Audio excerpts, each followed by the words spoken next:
Bienvenue sur le canal de Mec Ingénieur. Dans la vidéo passée, nous avons vu comment est-ce qu'on peut modéliser notre base de données. Nous avons vu comment on peut ajouter notre repository.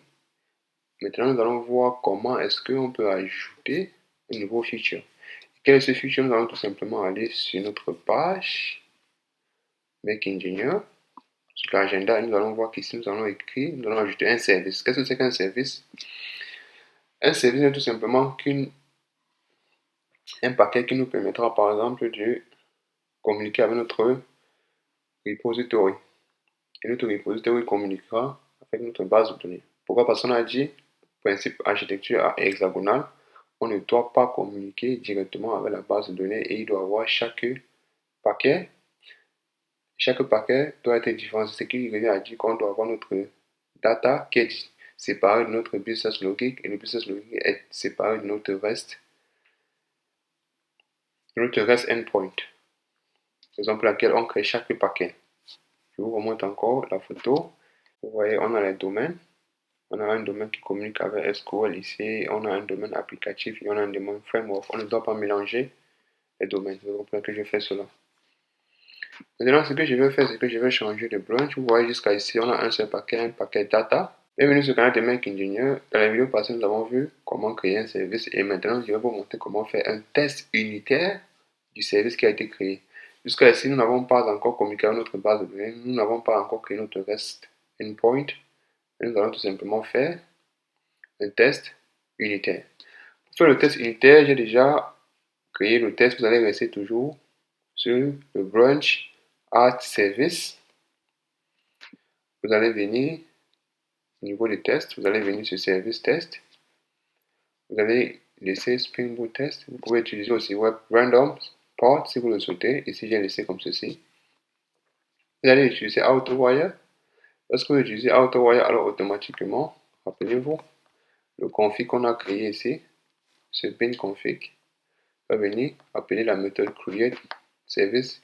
Il doit instantier notre service en tant que bin. Et c'est ce bin qui sera renvoyé à notre méthode test à ce niveau. Maintenant, mon premier test permet tout simplement de faire un logging test, c'est-à-dire je vais appeler ma méthode logging, je vais donner mec comme ceci, Barcelone, parce que je sais que cela existe dans ma base de données. Je vous montre mec Barcelone. Lorsque je viens comme ceci, je lance mon test.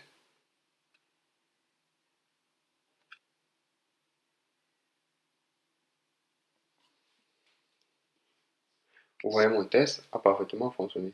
Et ici, cela fonctionne pourquoi? Parce que service appelle login. Je vous montre encore. Service appelle login.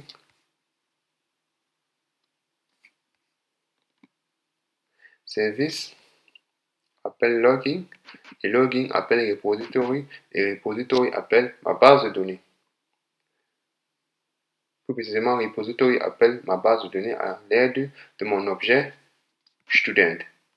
Hexagonal architecture. Vous voyez comment j'ai séparé les dépendances. Chaque paquet a sa fonctionnalité.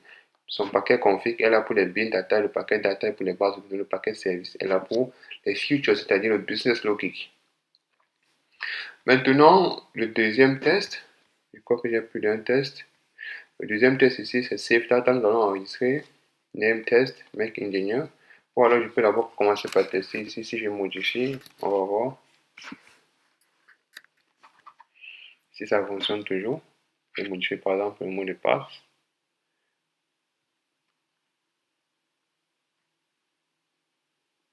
Vous voyez que ça ne fonctionne plus. Ce qui veut dire qu'il travaille vraiment avec ma base de données.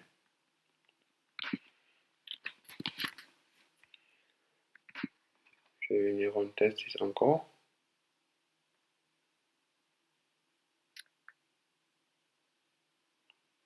Vous voyez maintenant, je vais venir mon deuxième test. Ça, c'est le test d'écriture pour vérifier si l'utilisateur que j'ai mis en configuration ici a vraiment le droit d'écrire dessus.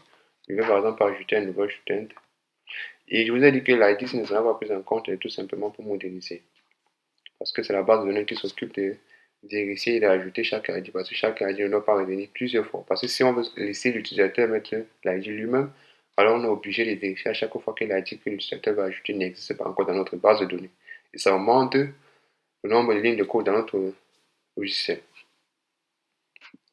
Lorsque je mets comme ceci, rappelez-vous, lorsque l'inscription est faite, alors il renvoie true.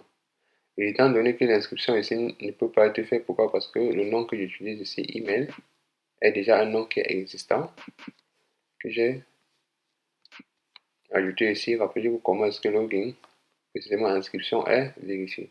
Si find email est false, avant qu'on ajoute, or find email n'est pas false. Si maintenant je vais tester, par exemple, je peux tout simplement modifier ici, je mets Google.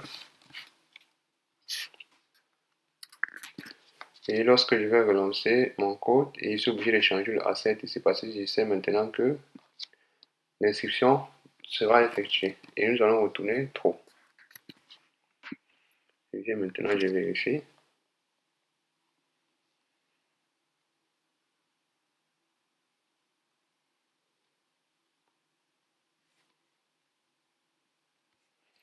Nous avons un petit problème ici.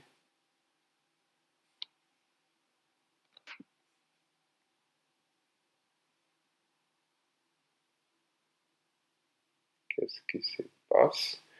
Je viens vérifier dans ma base de données. C'est possible que j'actualise ma base de données. Ah, l'élément a déjà été ajouté. Exemple laquelle. Bon, c'est un problème de synchronisation à ce niveau parce que c'est un problème de synchronisation. Parce qu'il vérifie trop. Parce que lorsque j'appelle la fonction, il ajoute, et lorsque je viens encore dire assert ici, l'élément a déjà été ajouté, raison pour laquelle j'ai deux réponses qui sont différentes. Et aussi, lorsque j'ajoute cela, je vérifie, et je trouve donc cela fonctionne. Je vais remettre comme c'était false, que vous puissiez aussi ajouter cela, et vous allez être obligé de modéliser votre base de données vous-même.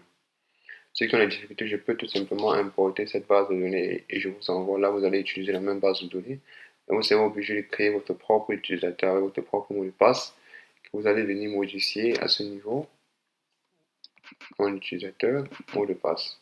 Et vous pouvez laisser le reste tel qu'il est. Ce que je vous dis à très bientôt pour une nouvelle vidéo sur le canal de Mac Engineer. Ciao, ciao.